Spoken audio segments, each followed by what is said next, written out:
नमस्कार साथीहरू, welcome back to the channel. आशा छ तपाईँहरूले कम्प्युटर इन्जिनियरको लेभल 7 को जुन इन्ट्रोडक्सन भिडियो राखेको थिएँ मैले योभन्दा अगाडि, तपाईँहरूले त्यो हेरेर आउनुभयो भन्ने म आशा राख्दछु। सो आजबाट चाहिँ हामी एक्चुअल प्रिपरेसन सुरु गर्दैछौँ।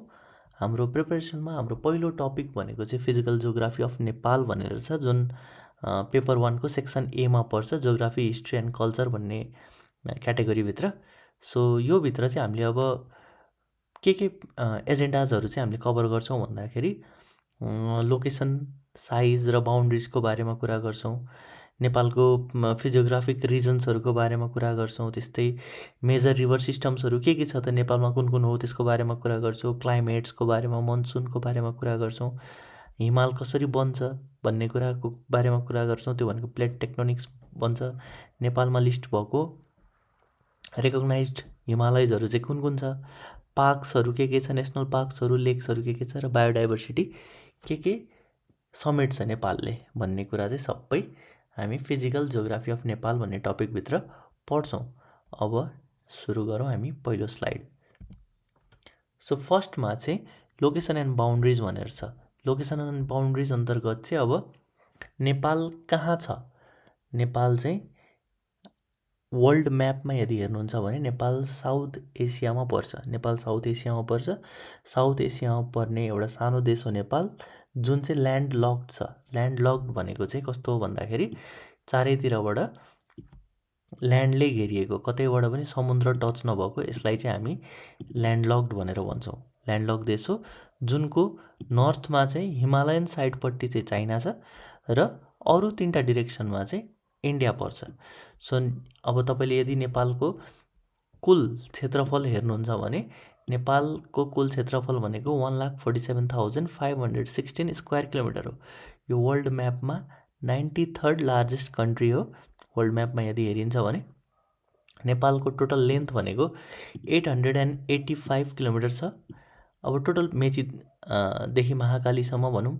सो टोटल विड्थ हेर्नुहुन्छ भने चाहिँ यता हाम्रो उत्तरदेखि दक्षिणसम्मको टोटल लेन्थ हेर्नुहुन्छ भने वा चौडाइ हेर्नुहुन्छ भने चाहिँ यो हाम्रो 145देखि 241 किलोमिटरसम्मको रेन्ज छ।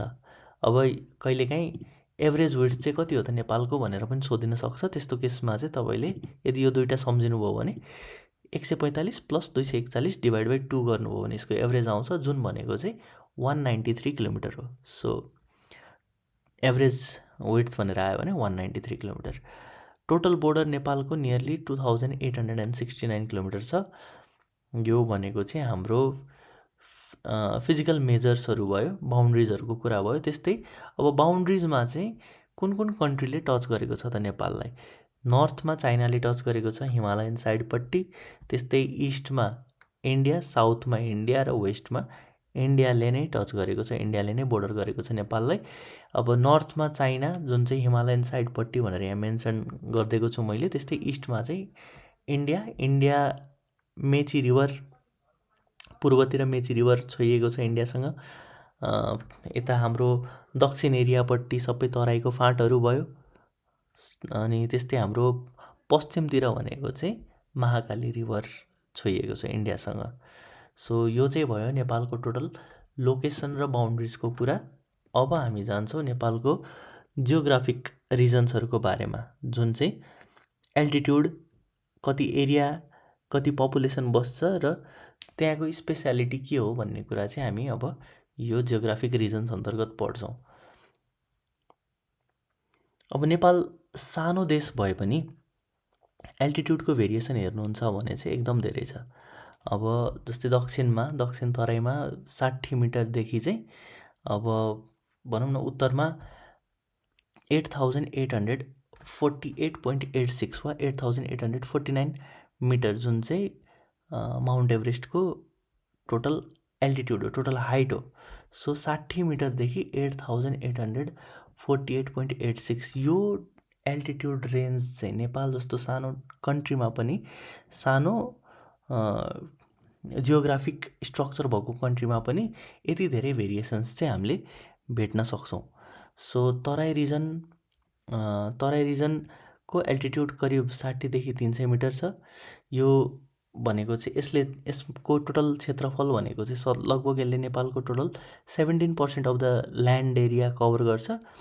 झन्डै 50% of the total population resides in Terai region. Terai रिजनमा झन्डै पूर्वदेखि पश्चिमसम्मको तराई रिजन यदि हेर्नुहुन्छ भने लगभग 50% देशको जनसङ्ख्या चाहिँ तराई रिजनमा बस्नुहुन्छ।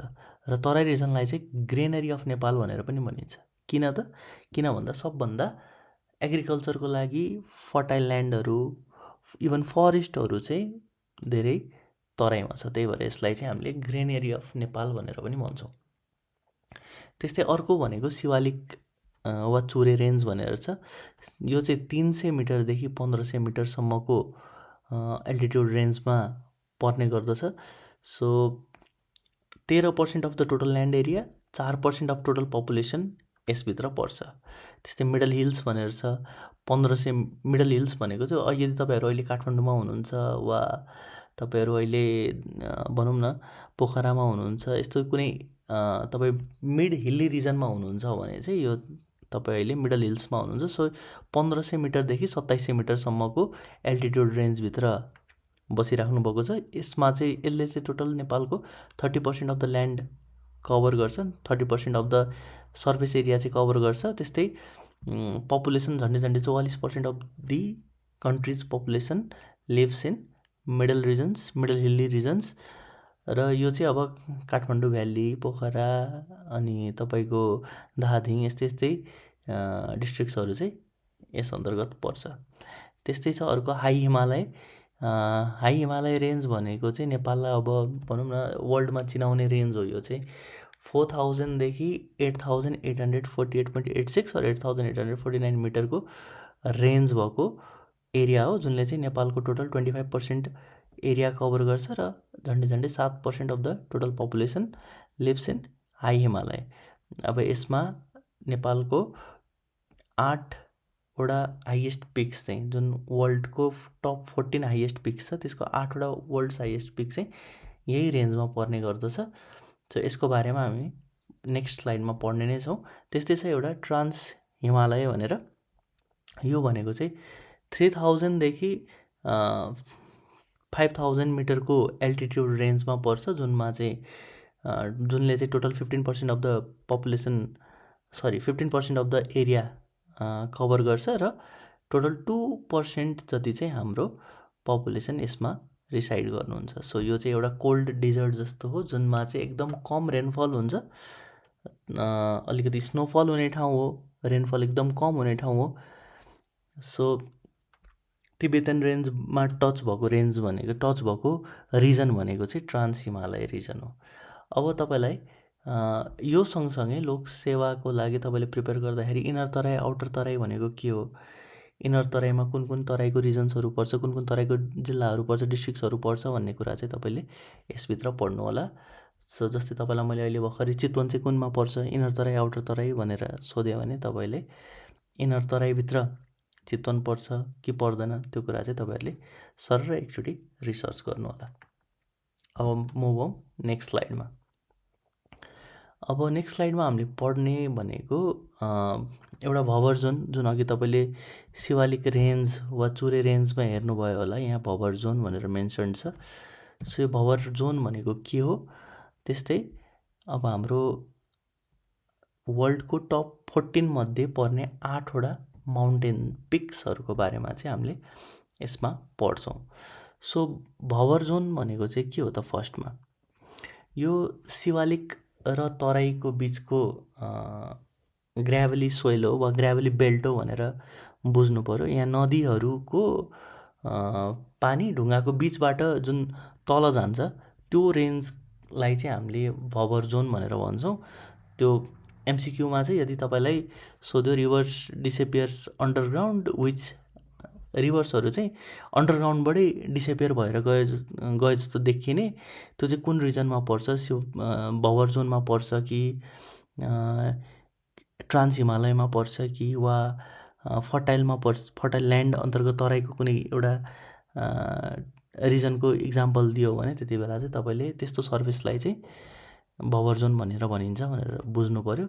यो भवर जोन भनेको चाहिँ शिवालिक र तराईको बिचको बेल्ट तराई र शिवालिकको बिचको बेल्ट जुनमा चाहिँ एकदम पोरस भनेको मलिलो माटो हुन्छ, ग्राभली माटो हुन्छ, त्यस्तो रिजनलाई चाहिँ हामीले बफर जोन भनेर भन्छौँ। सो अर्को भनेको चाहिँ हाम्रो माउन्टेन्सहरूको बारेमा छ, जुनमा चाहिँ अब जस्तै ऱ्याङ्क हेर्नुहुन्छ भने माउन्ट एभरेस्ट भनेको 8848.86 मिटरको छ यसको एल्टिट्युड। यो चाहिँ संसारकै सबभन्दा अग्लो माउन्टेन हो, सबैभन्दा अग्लो माउन्टेन हो। त्यस्तै अर्को छ Kanchenjunga, June world ऱ्याङ्किङमा 3rd highest हो। यसको टोटल एल्टिट्युड भनेको चाहिँ हाइट भनेको चाहिँ 8586। त्यस्तै यहाँ मेन्सन गरे जस्तै 4 मा लोत्से, 5 मा मकालु, 6 मा चोओयु, त्यस्तै 7 मा धौलागिरी, 8th मा मनास्लु र 10th मा चाहिँ अन्नपूर्ण 1 भनेर छ, जुनको रेस्पेक्टिभ हाइट्सहरू पनि यहाँ मैले दिएकै छु।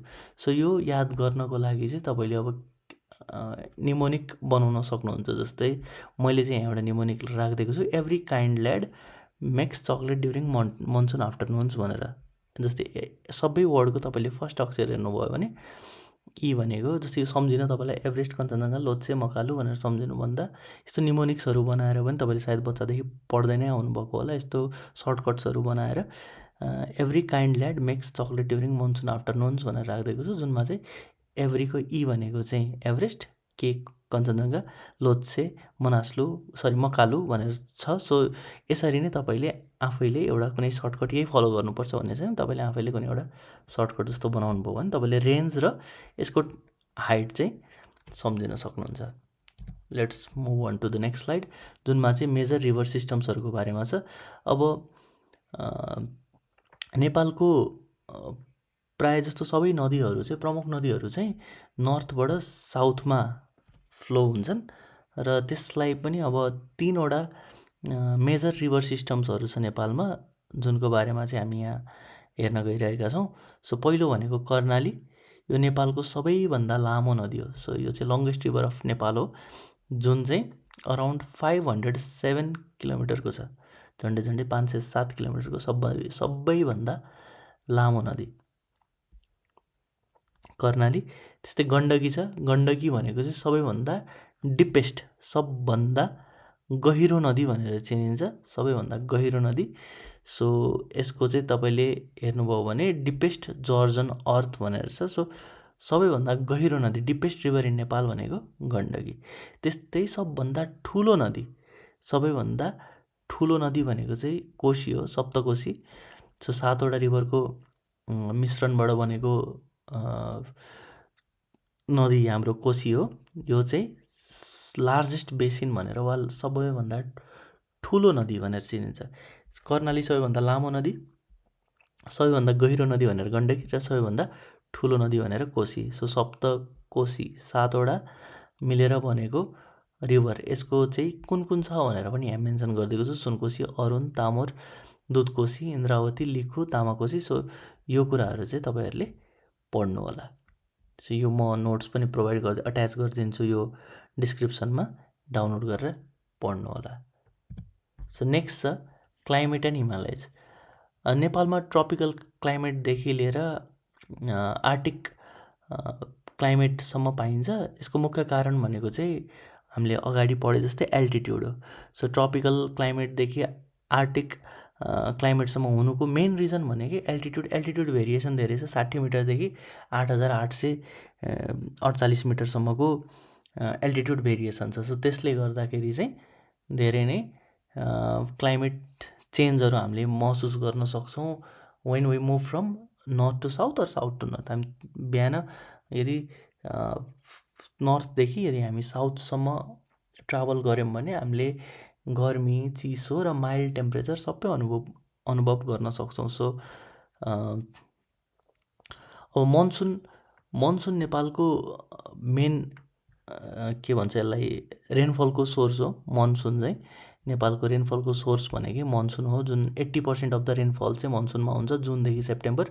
र यो चाहिँ हाम्रो तपाईँहरूले यदि समाचारहरू हेरिराख्नु भएको छ भने बे अफ बेङ्गाल भन्छ। यो चाहिँ सधैँ बे अफ बेङ्गालमा विन्ड वेभ्सले गर्दाखेरि चाहिँ आउने गर्दछ। प्रायः जस्तो यो जुन, जुलाई, अगस्त, सेप्टेम्बरको टाइममा चाहिँ मनसुन सिजन हुन्छ। इस्ट अलिकति भिजेको हुन्छ, वेटर हुन्छ, झन्डै 2500 millimetre than the west which is around 1500 millimetre. अब पोखरा सबभन्दा भिजेको एरिया हो, किनकि पोखरामा म्याक्सिमम् रेनफल हुन्छ। सबभन्दा नेपालमा बढी रेनफल हुने एरिया कुन हो, रेनफल हुने ठाउँ कुन हो भनेर सोध्यो भने तपाईँहरूले पोखरा सम्झिनु पऱ्यो। त्यस्तै नेपालमा सबभन्दा कम रेनफल हुने वा सबभन्दा सुक्खा एरिया भनेको चाहिँ मुस्ताङ हो, जुनमा चाहिँ एकदम कम रेनफल हुन्छ। अब हिमालयजको कुरा गर्नु पर्दाखेरि जस्तै 15 मिलियन इयर्स अगो चाहिँ Indian plate collided with the Eurasian plate भनेर भन्छ, जसले गर्दा चाहिँ हिमालयन्सहरू चाहिँ फर्म भयो, कुनै पनि सिङ्क हुन सकेन। सो सबै चाहिँ हिमालयन्स जसरी फर्म हुँदै गयो। इन्डियन प्लेट ठोक्कियो युरासियन प्लेटसँग 50 मिलियन इयर्स अगो, धेरै अगाडि इन्डियन प्लेट ठोक्कियो युरासियन प्लेटसँग, र त्यो ठोक्किएपछि चाहिँ यो सिङ्क हुन डुब्न नसकेर चाहिँ के भयो भन्दाखेरि चाहिँ अर्थभित्रको जुन क्रस्ट हुन्छ त्यो क्रस्ट चाहिँ फोल्ड भएर अपवार्ड आयो, माथि आयो, जुन चाहिँ हिमालयजको फर्म लियो, हिमालयजको सेप लियो, जुन हरेक वर्ष करिब 1 देखि 2 सेन्टिमिटर चाहिँ बढी नै रहेको हुन्छ। तपाईँहरूले पढ्दाखेरि माउन्ट एभरेस्टको टोटल हाइट 8848 मात्रै थियो होला, पछि 8848.86सम्म पुग्यो अहिले। त्यस्तै एभ्री इयर कहिले घटेको सुनिन्छ, कहिले बढेको सुनिन्छ। सो यो चाहिँ हिमालय चाहिँ यसरी फर्म हुन्छ भन्ने कुरा हो। सो कहिलेकाहीँ यसलाई चाहिँ अर्थक्वेक्सहरूले पनि एफेक्ट गर्न सक्छ। नेपालको अर्थक्वेक प्रोन एरिया भनेको हाम्रो गोर्खा एरिया छ, जहाँ चाहिँ 2072 साल वैशाखमा 12 गते भूकम्पको बेला पनि केन्द्रबिन्दु बनाएरै आएको थियो गोर्खाको बारपाक भन्ने ठाउँ। सो लगभग 7.8 म्याग्निच्युडको अर्थक्वेक आएको थियो। सो यसरी चाहिँ अब हिमालयन्स कसरी बन्छ भन्ने कुरा भयो, र नेपालमा मनसुन चाहिँ कसरी भित्रिन्छ भन्ने कुरा हो। 80% अफ द रेनफल हुन्छ मनसुनको बेलामा, जुन चाहिँ बे अफ बेङ्गलदेखि आउँछ। त्यस्तै अब पार्क्स, लेक्स र बायोडाइभर्सिटीको कुरा। अब नेपालमा टोटल 12वटा नेसनल पार्क्स छन्, त्यस्तै एउटा वाइल्ड लाइफ रिजर्भ छ, र 6वटा कन्जर्भेसन एरियाज भनेर छ। अब नेसनल पार्क्स अन्तर्गत अलिकति फेमस नेसनल पार्क्सहरू भनेको Chitwan national park, Sagarmatha national park, Bardiya national park र रारा नेसनल पार्क। यिनीहरू भनेको चाहिँ अलिकति फेमस नेसनल पार्क्सहरू हुन्। चितवन भनेको पहिलो नेसनल पार्क हो नेपालको, जुन चाहिँ 1973मा रेकग्नाइज भएको, युनेस्कोले यसलाई चाहिँ 1984मा लिस्ट गरेको हो। त्यस्तै सगरमाथा नेसनल पार्क, जुनलाई चाहिँ युनेस्कोले 1979मा लिस्ट गरेको थियो। बर्दिया नेसनल पार्क, तराईको सबभन्दा ठुलो नेसनल पार्क भनेको चाहिँ बर्दिया नेसनल पार्क। रारा नेसनल पार्क, तपाईँहरू यदि रारा लेक जानुभएको छ, रारा ताल जानुभएको छ भने रारा नेसनल पार्कभित्रै पर्छ त्यो। त्यस्तै यदि हामी तालहरू हेर्छौँ भने चाहिँ सबभन्दा ठुलो, सबभन्दा लार्जेस्ट लेक भनेको चाहिँ रारा लेक नै भयो, जुन मुगु जिल्लामा पर्छ। त्यस्तै सबभन्दा गहिरो ताल भनेको सेफोक्सुन्डो ताल, 145 मिटर गहिराइमा छ। हाइएस्ट एल्टिट्युडमा भएको लेक तिलिचो लेक, सबभन्दा धेरै उचाइमा फर्म भएको लेक चाहिँ, र सबभन्दा शुद्ध, सबभन्दा सेक्रेड लेक भनेको चाहिँ गोसाइँकुण्ड लेक हो। सो तपाईँहरूले यहाँ एक्जाम टिप भनेर पनि देख्नु भइरहेको छ। सो चितवन भनेको चाहिँ फर्स्ट नेसनल पार्क, युनेस्कोले यसलाई 1984मा लिस्ट गर्यो। त्यस्तै सगरमाथा 1979मा लिस्ट गर्यो भनेर छ। सो यो केही फ्याक्ट्सहरू हो जुन बायोडाइभर्सिटीको, लेक्सको र नेसनल पार्क्सको बारेमा छन्। तपाईँले सबै इन्फर्मेसन चाहिँ अझै डिटेलमा पढ्न सक्नुहुन्छ। सो अब केही फ्याक्ट्सहरू चाहिँ जुन हामीलाई इक्जामको लागि अलिकति फ्रुटफुल हुनसक्छ, जुन यो गएको स्लाइडमा मेन्सन पनि थियो, कति कुरा मेन्सन थिएन होला। सो सबभन्दा नेपालको लोएस्ट पोइन्ट जुन हामीले 60 मिटर भन्यौँ, त्यो चाहिँ कहाँ पर्छ त? त्यो झापामा पर्छ। केचनाकलन भन्ने ठाउँमा पर्छ झापाको, त्यो चाहिँ झन्डै 60 मिटरको छ। हाइएस्ट पोइन्ट भनेको त अभियसली माउन्ट एभरेस्ट भइहाल्यो। लङ्गेस्ट रिभर नेपालको कर्णाली, लार्जेस्ट रिभर कोशी, सप्तकोशी, गहिरो रिभर डिपेस्ट गण्डकी, वेटेस्ट सबभन्दा बढी पानी पर्ने ठाउँ पोखरा, सबभन्दा कम अप्पर मुस्ताङ, अनि सबभन्दा ठुलो लेक, लार्जेस्ट लेक भनेको रारा, सबभन्दा गहिरो सेफोक्सुन्डो, त्यस्तै सबभन्दा ठुलो एल्टिट्युडमा भएको लेक भनेको तिलिचो लेक। अब सबभन्दा लामो सिङ्गल बोर्डर जुन हामीले फर्स्ट स्लाइडमा पढेको थियौँ, नर्थको कम्प्लिट चाहिँ हाम्रो चाइनाले कभर गर्छ, जुन चाहिँ 1414 किलोमिटरको एरिया बोर्डर गर्छ उसले चाहिँ चाइनाले। सो लङ्गेस्ट सिङ्गल बोर्डर भनेको चाइना भयो। त्यस्तै वेस्टर्न बोर्डर भनेको हाम्रो पश्चिमतिरको बोर्डरमा भएको नदी भनेको महाकाली, त्यस्तै इस्टर्नको मेची। कतिवटा 8000 मिटरभन्दा माथिको कतिवटा पिक्स छ त नेपालमा जुन चाहिँ हाम्रो वर्ल्ड हाइएस्ट पिक्समा लिस्टेड छ 8वटा, र त्यसको लागि निमोनिक्स वा तपाईँहरूले फर्स्टमा एभरेस्ट, सेकेन्डमा कञ्चनजङ्घा, जुन सेकेन्डमा कञ्चनजङ्घा नेपालको हाइएस्टमा, तर वर्ल्ड हाइएस्टमा चाहिँ थर्डमा पर्छ, सेकेन्डमा माउन्ट K2 पर्छ।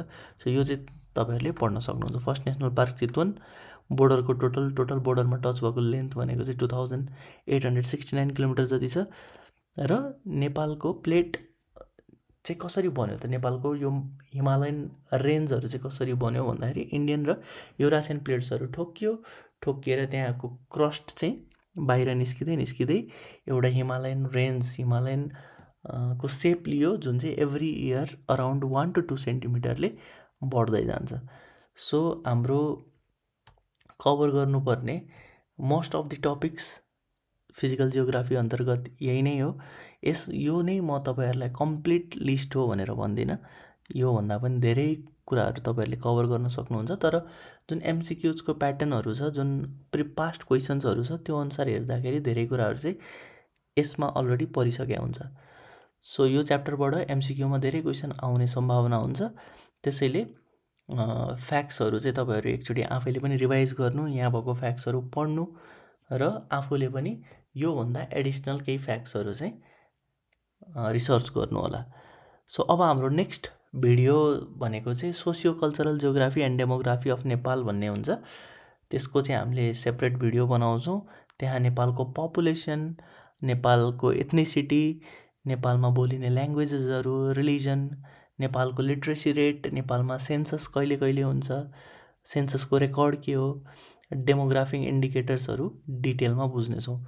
सो यदि तपाईँहरूलाई यो भिडियो युजफुल लाग्यो भने यो च्यानल सब्सक्राइब गर्नुहोला र हाम्रो प्रिपरेसन जर्नीमा साथ दिनुहोला। आजको लागि यति नै, नमस्कार।